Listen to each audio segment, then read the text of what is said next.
जय श्री राधे। अगर आपको गुस्सा बहुत आता है और आप थोड़ी ही बात में बार बार गुस्सा होने लगते हैं,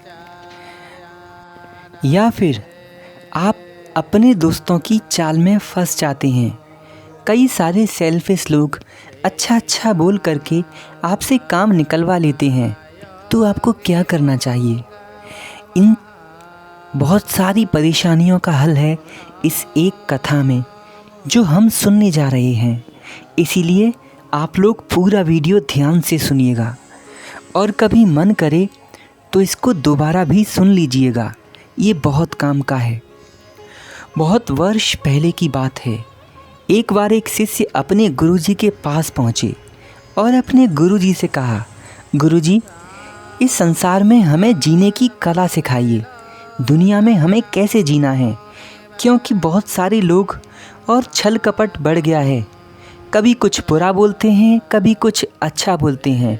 मन को बहुत दुख पहुंचता है गुरुजी, जब अच्छे लोग भी हमारे साथ गलत व्यवहार करते हैं।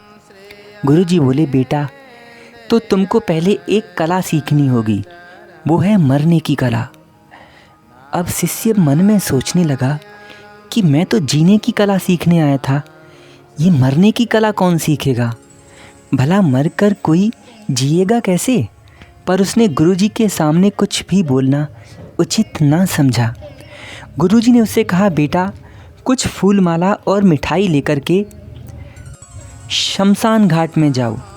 शमशान में जा कर के एक मुर्दे को तुम्हें उठाना है, मतलब उसको खोद करके बिठाना है, और जब कब्रिस्तान में वो मुर्दा बिठा लो तो उसको ये फूल माला और मिठाई देना, और बहुत सारी बढ़िया बढ़िया बातें उससे बोलना। उसकी जितनी तारीफ़ तुम कर सको वो सब करना। शिष्य जैसे सीधे का सीधा कब्रिस्तान गया। वहाँ जा कर के उन्होंने मुर्दे को उठाया, खोद करके मुर्दा बिठाया, और फिर उसके गले में फूल माला डाली।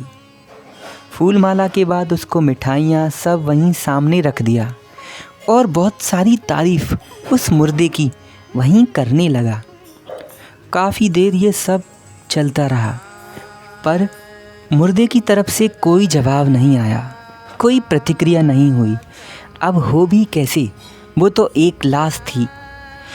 शिष्य ये सब करने के बाद आश्रम की ओर चल दिया। गुरुजी ने बोला, बेटा, तुमने वैसा किया?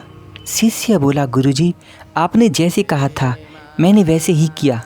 फूल माला मिठाई सब देने के बाद बहुत सारी तारीफ़ उसको सुनाई, बहुत चुटकुले सुनाई, पर लाश ने कुछ नहीं बोला।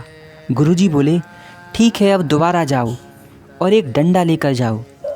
उसको 2 डंडे लगाना, और जितनी गालियाँ तुम जानते हो या नहीं भी जानते, तो जितने बुरे शब्द तुम जानते हो वो सब उससे कहना। शिष्य ने वैसा ही किया। लाश के 2 डंडे मारे और बहुत सारी गालियाँ उसको देने लगा, लेकिन लाश का कोई जवाब नहीं आया। शिष्य कुछ देर बाद लौट आया। गुरुजी से बोला, गुरुजी, मैंने वैसा ही किया था जैसा आपने कहा था, परंतु लाश ने कुछ नहीं बोला, वो तो पहले की तरह ही चुपचाप पड़ा रहा। गुरुजी ने बोला, बेटा, बस इसी में है तुम्हारी समस्याओं का हल। तुम्हारे साथ कोई कितना भी अच्छा व्यवहार करे, तुमको कुछ भी उत्तर नहीं देना, यानी अपने मन में खुश नहीं होना, मन को मार देना है, बिल्कुल मुर्दे की तरह। जैसे मुर्दे को कोई फ़र्क नहीं पड़ा था, ऐसे ही तुमको भी कोई फ़र्क नहीं पड़ना चाहिए। और जब भी तुम्हारी कोई बहुत तारीफ़ करे, तब भी तुम्हें अपने मन को मुर्दे की तरह मरा हुआ ही रखना है, यानी तुम पर कोई फ़र्क नहीं पड़ना चाहिए। तो यही होती है मरने की कला। इसीलिए मित्रों, जब भी आपको ऐसा लगे कि कोई आपके बारे में बहुत बुरा कह रहा है, तो प्लीज़ इस कथा को याद कर लेना, अपने मन को मार देना, सोचना मैं तो मरा हुआ हूँ, बिल्कुल कुछ नहीं कहना। थोड़ी देर बाद माहौल बदल जाएगा, जो कह रहा है वो भी शांत हो जाएगा। और जब भी कोई बहुत तारीफ़ करे आपकी, तब आप अपने मन में अपने आप को बड़ा नहीं समझना। दोनों ही प्रतिक्रियाओं में आपको समान रहने का अभ्यास करना है। ये एक दिन में नहीं होगा, इसके लिए आपको प्रैक्टिस करनी होगी, थोड़ा थोड़ा प्रतिदिन। थोड़े थोड़े अभ्यास से आप एक दिन ऐसे अभ्यस्त हो जाएंगे कि आप भी इस मरने की कला को सीख करके जीना सीख जाएंगे। आज की कथा मुझे भी बहुत अच्छी लगी आप सबको सुनाने में, और इसे मैं भी पालन करूँगा। प्रयास करते हैं। राधे राधे। चैनल को सब्सक्राइब ज़रूर कर लेना, बेल आइकॉन को प्रेस कर देना ताकि अगली वीडियो आपको समय से प्राप्त हो जाए। और मित्रों, वीडियो को अपने मित्रों तक शेयर कर देना जिन्हें बहुत गुस्सा आता है, उनको तो ज़रूर करना। धन्यवाद। जय श्री हरि।